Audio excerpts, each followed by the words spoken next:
Oke, kita memasuki video terakhir untuk modul 1 ini. Aplikasi terakhir yang kita bahas dari dioda adalah rangkaian rectifier atau rangkaian penyearah. Ini cukup terkenal ya, teman-teman mungkin udah pada tahu gitu. Kalau teman-teman di rumah punya colokan listrik, itu kan listriknya AC ya, 220 volt AC. Kemudian teman-teman punya laptop nih, atau punya handphone, temen cas. Nah, gimana ceritanya nih? Dari listrik AC ini bisa teman-teman pakai untuk ngecas laptop, padahal laptop ini kan ada baterainya dan dia DC gitu. Nah, di dalam charger ini, di kepalanya, kepala charger, itu ada rangkaian penyearah gitu. Of course, macam-macam sih. Kalau misalkan udah rangkaian listrik kompleks seperti ini, dia ada rectifiernya, mungkin ada manajemen sistemnya juga, ada protection circuitnya juga, dan sebagainya. Tapi paling basic itu adalah rectifier atau penyearah. Jadi dari listrik AC menuju listrik DC. Tapi nanti kita akan lihat juga bahwa sebenarnya DC-nya tuh nggak bersih-bersih DC banget sih gitu. Dia ada yang namanya ripple-nya gitu. Tapi rectifier ini adalah rangkaian penyearah. Dari AC sinusoid mau kita buat sedekat mungkin dengan DC gitu. Itu goals kita. Nah, rectifier paling sederhana itu adalah rectifier yang namanya penyearah setengah gelombang. Nah, nanti akan kelihatan jelas kenapa namanya setengah gelombang. Jadi, kayak gini, kita punya sumber AC ya. Kita punya sumber listrik AC. Rangkaian penyearah setengah gelombang itu sesimpel kita menggunakan satu buah dioda. Udah, gitu doang. Ini beban gitu, R. Ini VO, ini VS, ini dioda. Udah, kayak gitu aja. Nah, gimana nih grafiknya antara VS dan VO tuh gimana grafiknya gitu kan? Misalkan VS itu dia seperti ini. Sinusoid ya, sinusoid murni. VO itu kita udah bahas ya. Dioda itu kan dia bisa konduksi dan bisa cut off. Saat dioda ini konduksi, dia itu ada drop tegangan sebesar 0,7 gitu. Sedangkan saat dia cut off, dia ya terbuka aja gitu. Nah, dari gambar ini, dari grafik VS ini ya, ini grafik VS nih yang warna merah. Kapan dioda ini konduksi? Berarti kan saat VS-nya ini cukup positif ya kan. Saat dia cukup positif, dia ketika dia melewati 0,7. Nah, itu dia. Jadi ketika dia melewati 0,7. Nah, makanya grafik dari VO itu seperti ini. Nah, saat dia VS negatif, dia gimana? Ya, VO adalah 0 kan, karena dia kan jadi terbuka, dia jadi open seperti ini. Di open, ya udah, akhirnya VO-nya jadi 0. Sorry, maaf. Draw.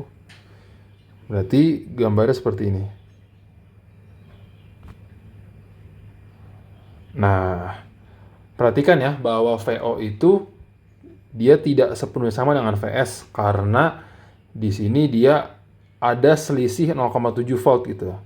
Oke. Jadi VO itu adalah VS dikurang VD 0,7 volt. Saat D-nya ini konduksi. Nah, ini adalah setengah gelombang. Kenapa dia setengah gelombang? Ya udah karena saat dia VS ini positif seperti ini fasanya, VO mengikuti. Tetapi ketika VS ini negatif, dia VO-nya itu jadi 0. Itulah kenapa disebut dengan penyearah setengah gelombang. Nah, hal yang menarik terjadi kalau misalkan kita tambahkan sebuah kapasitor. Itu kita sebut dengan sebuah filter. Jadi, saat kita pasangkan di beban ini sebuah kapasitor, sebuah filter sebutannya, maka VO ini dia tidak akan sepenuhnya seperti ini. Dia tidak akan sepenuhnya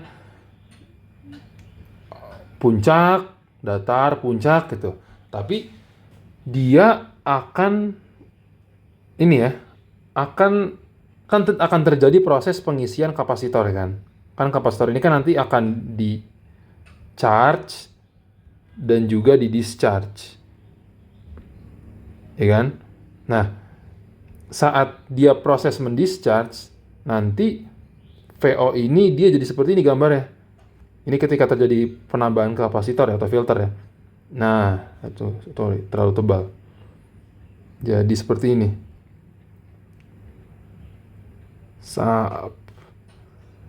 Nah, perhatikan grafik seperti ini kan sudah semakin datar. Nah, inilah mendekati grafik dari tegangan DC, ya kan? Dia semakin datar, tapi dia kita lihat nanti akan ada namanya ripple-nya. Kita akan bahas itu nanti secara lebih mendetail ya. Tapi intinya penambahan kapasitor dapat membuat VO ini mendekati tegangan DC dan dia ada ripple-nya. Nanti kita akan bahas secara lebih mendetail. Tapi kita lanjut dulu untuk rangkaian penyearah gelombang penuh. Rangkaian penyearah gelombang penuh. Ada dua macam, yang menggunakan dua buah dioda ditambah dengan CT trafo ya, istilahnya CT trafo, center tap trafo. Ada juga yang menggunakan rangkaian jembatan dioda, full wave rectifier, menggunakan diode bridge, 4 dioda atau jembatan dioda. Kita bahas dulu yang pertama, menggunakan dua buah dioda dan sebuah center tap trafo. Ya, ini listrik AC-nya ya. Kan dia ada trafo tuh. Nanti trafonya bisa kita step up atau kita step down.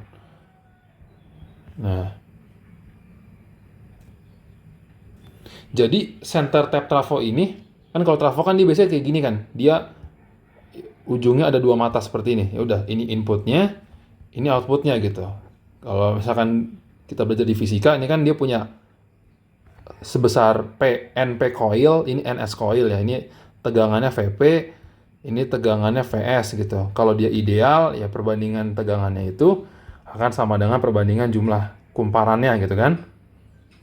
Nah, kalau center tap trafo, dia di tengah-tengah sini kita tap, jadi kita ambil kawat tambahan gitu. Nah, jadi kalau dengan dua buah dioda, dia seperti ini rangkaian penyearahnya.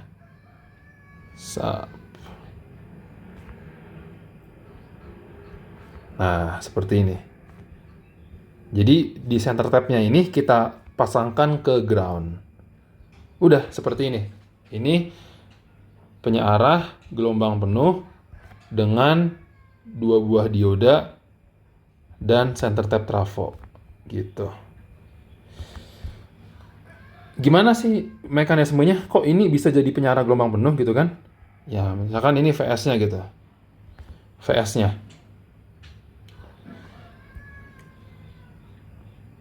seperti ini, sama kayak tadi ya, standar.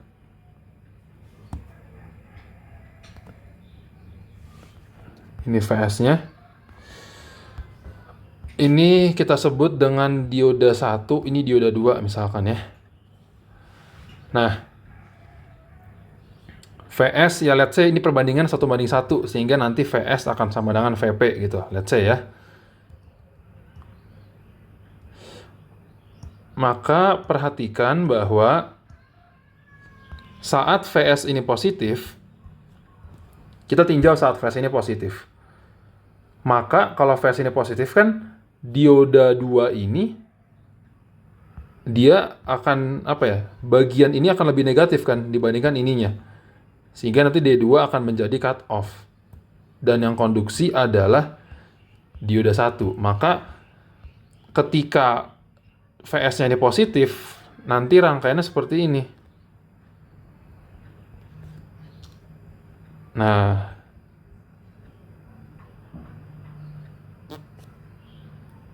beginilah sebutannya. Ini sebenarnya ada tegangan.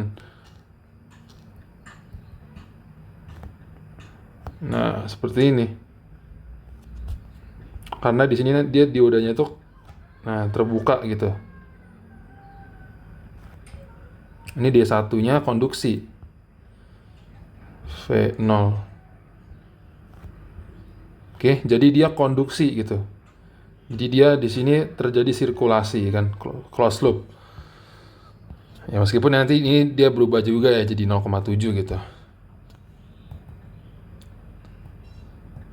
Nah, apa yang terjadi kalau misalkan VS-nya negatif? Saat VS-nya negatif, dioda 1 ini justru yang cut off. Maka nanti gambarnya jadi seperti ini.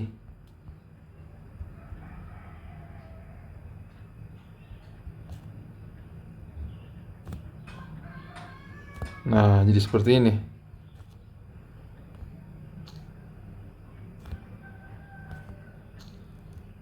Nah, ya kan? Ini terjadi sebuah closed loop. Nah, artinya, ini VS kurang dari 0.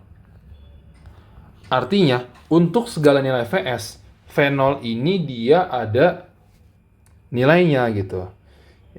Ya meskipun ini bukan 0 banget sih, tapi 0,7 gitu. Ini juga minus 0,7 gitu. Nah, berarti kita bisa gambarkan VO itu seperti apa. Lihat. Untuk kedua kasus, arusnya itu kan tetap mengalir dari atas ke bawah kan. Ya kan? Untuk kedua kasus, arus itu tetap mengalir dari atas ke bawah. Muatannya mengalir dari atas ke bawah. Artinya VO akan tetap positif. Bukan berarti di sini VO-nya positif, di sini negatif. Bukan begitu, tapi dua-duanya positif. Nah, jadi seperti apa gambarnya? Jadi seperti ini. Ini sub, ini VS lebih dari 0.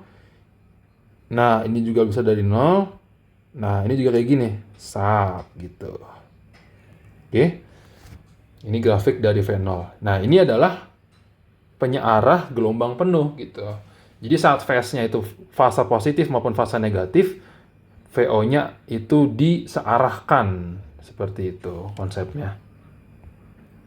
Nah, hal yang sama juga terjadi kalau misalkan kita tambah sebuah kapasitor atau filter di sini. Maka nanti gambarnya akan lebih mulus. Sub, seperti itu. Oke. Nah, satu jenis penyearah lagi ya kita bahas ya. Yang kedua, penyearah gelombang penuh dengan 4 dioda atau istilahnya tuh diode bridge, jembatan dioda.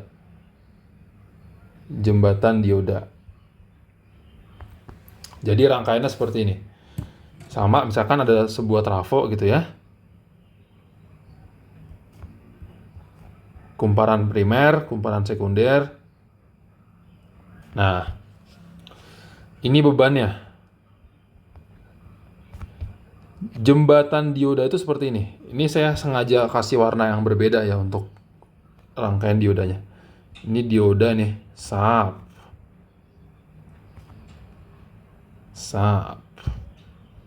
Ini saya sengaja kasih warna berbeda biar jelas gitu. Satu lagi misalkan saya kasih warna kuning, kelihatan nggak ya? Sub.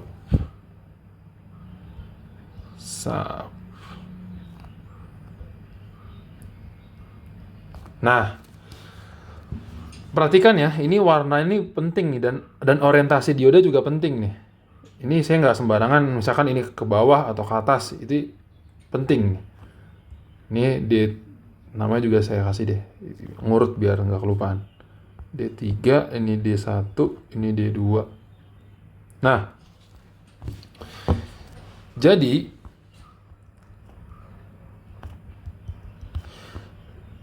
ini VO tuh let's say kita ambilnya misalkan gini deh. Nah, gini. VO dari kanan ke kiri. Apa yang terjadi kalau misalkan VS ini positif? Kalau VS positif, berarti kan nanti di sisi kanan tuh D4 dan D3 dia akan cut off. Sedangkan D1 dan D2 dia akan konduksi. Maka nanti gambarnya jadi seperti ini.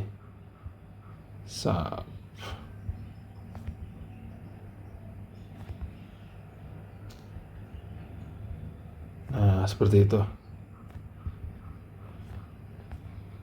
VS ya ini 0,7 gitu ya. Ini juga 0,7. Arusnya seperti ini. VO-nya positif. Saat VS-nya negatif, maka sebaliknya D1 dan D2 ini yang cut off, D3 dan D4 dia konduksi. Berarti kan jadinya seperti ini. Sub.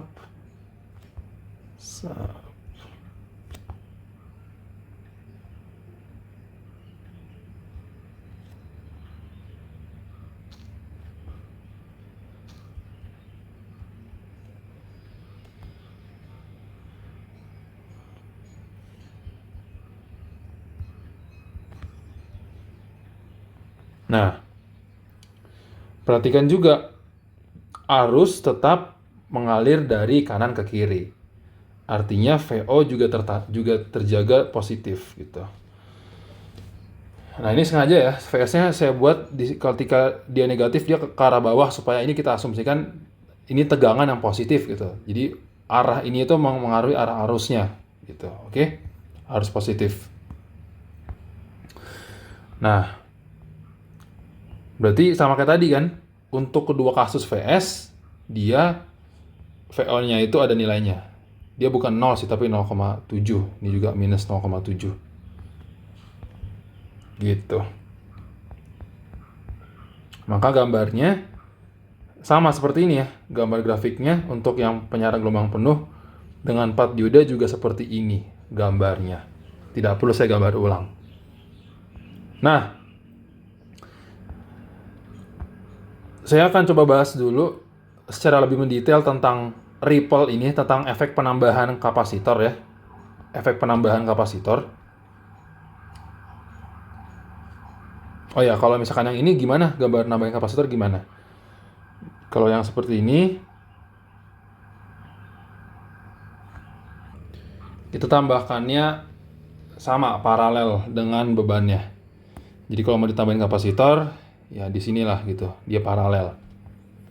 Berarti terpaksa satu buah titik harus kita ambil sebagai ground. Misalkan ini kita ambil sebagai groundnya, gitu. Nah, sebelum kita lompat ke simulasi, kita akan bahas secara lebih mendetail tentang penggunaan filternya atau ini kapasitornya ya. Jadi kan tadi efek dari kapasitor itu membuat grafik itu berubah jadi seperti ini.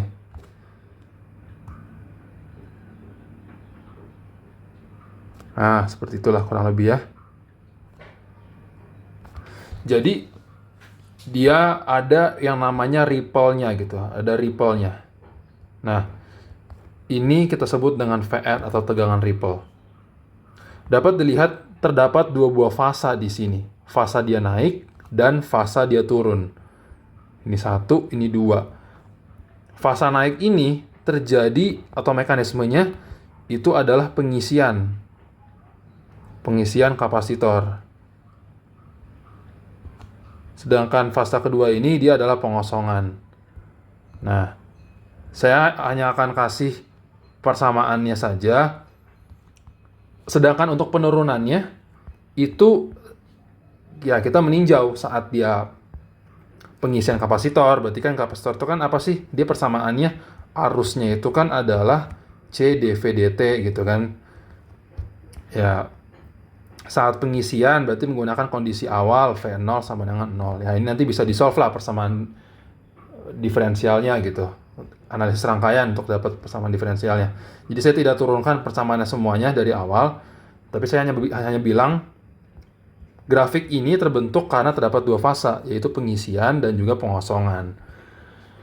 Dapat diturunkan bahwa Ini persamaannya dapat, kalau teman-teman penasaran dengan pembuktiannya, dapat dibaca sendiri di buku ya. Di buku Sedra itu ada penurunannya. Tapi sini saya jabarkan saja penurunannya. Tegangan ripple. Oke, jadi ini kan grafiknya seperti ini nih. Dia ada nilai rata-rata.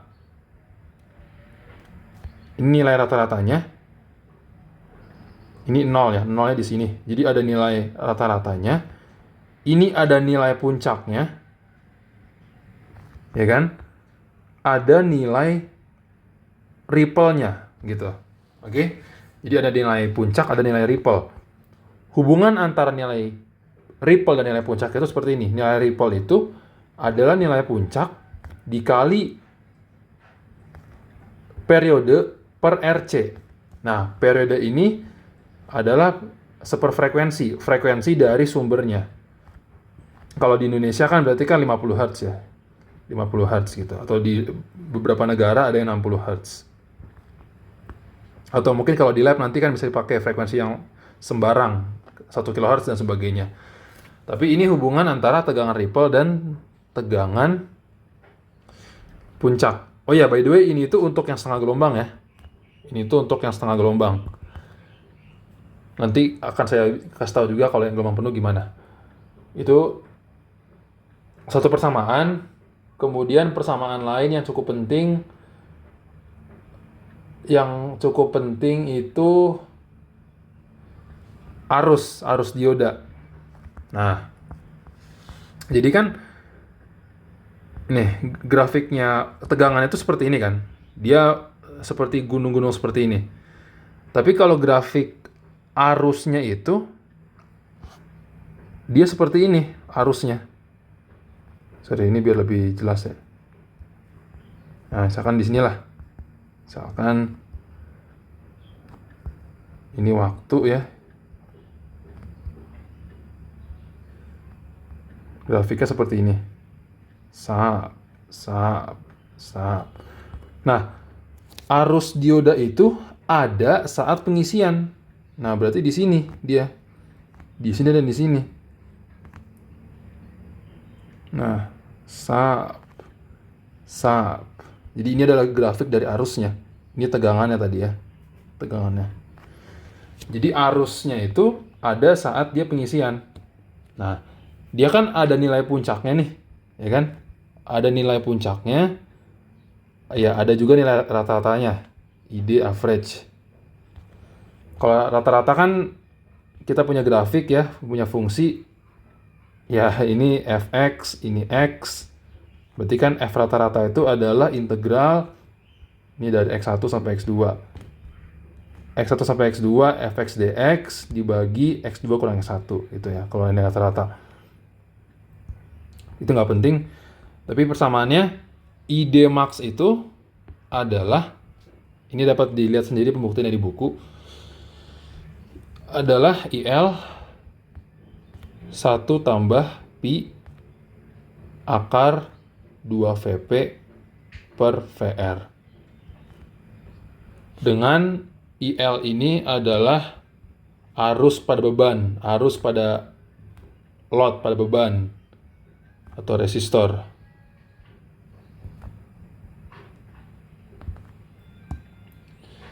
Nah, sedangkan ID average-nya, ini ID average, maaf, salah persamaan. Ini ID average, sedangkan ID max-nya itu adalah IL 1 tambah 2pi 2 Vp per VR. Ya, itu sih persamaan yang cukup penting. Nah, nanti di lab pun teman-teman juga akan mengamati arus pada dioda ini. Dan teman-teman juga akan membandingkan apakah pembacaannya itu sesuai dengan persamaan ini atau enggak gitu. Nah, itu untuk yang setengah gelombang. Kalau misalkan gelombang penuh, dia persamaannya sama semua. Sama semua. Kecuali frekuensi itu diganti menjadi dua kali frekuensi. Intinya gitu aja. Misalkan, berarti yang berubah tuh persamaan apa? Yang berubah berarti kan persamaan dari VR-nya aja ya. Karena kan VR kan tadi ini ya. ada VP per FRC. Ya udah, berarti nanti kalau di sini dia adalah VP per 2 FRC gitu. Jadi F jadi 2F, intinya gitu aja. Oke, kurang lebih kayak gitu untuk rangkaian penyearah. Kita akan coba lihat simulasinya ya pada EV circuit. Kita lihat dulu yang setengah gelombang. Yang setengah gelombang. Ini saya buatnya satu tahun yang lalu cuy. Setahun yang lalu. Ini udah kelihatan nih kalau di sini nih. Ini udah pakai filter. Coba dihapus dulu deh filternya. Sorry. Hapus dulu. Kita lihat aja di sini. Nah, ya ini adalah untuk yang setengah gelombang. Oke, setengah gelombang. Kalau kita tambahin kapasitor, nah dia jadi seperti ini. Perhatikan yang biru ini, yang biru ya, itu adalah grafik di bebannya. Lihat dia ada ripple-ripple-nya tuh kan. Nih kalau mau lihat statistiknya. Yang warna oranye itu adalah arusnya tuh. Adalah arus pada arus kapasitor sih kalau di sini sih. Coba kalau kita lihat arus di dioda gimana ya? Arus di dioda. Ya, kurang lebih sama gitu. Arus pada dioda. Oke, itu simulasinya ya. Kemudian untuk yang penyearah gelombang penuh dengan CT trafo. Nah, kayak gini. Kalau mau kita tambahin kapasitor boleh juga.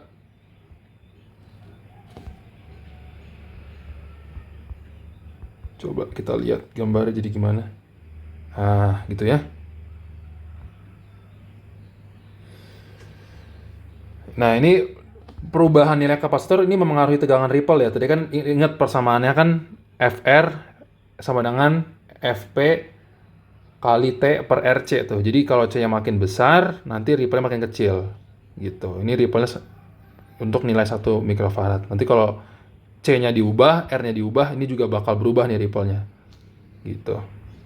Itu yang gelombang penuh dengan CT trafo, dan yang terakhir dengan jembatan dioda. Ini kurang rapih ya, tapi ini pada dasarnya secara topologi sama ya.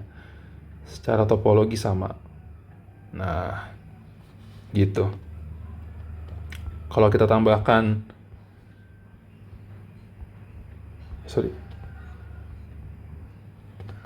filter.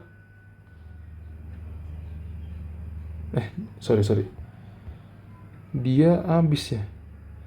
Nampaknya pemakaian, mungkin penempatan ini ya. Penempatan groundnya.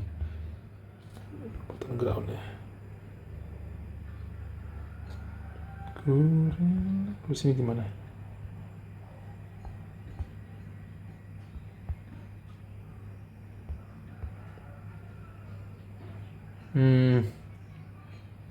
Kayaknya agak ada kekeliruan ya untuk penempatan kapasitor harus di mana.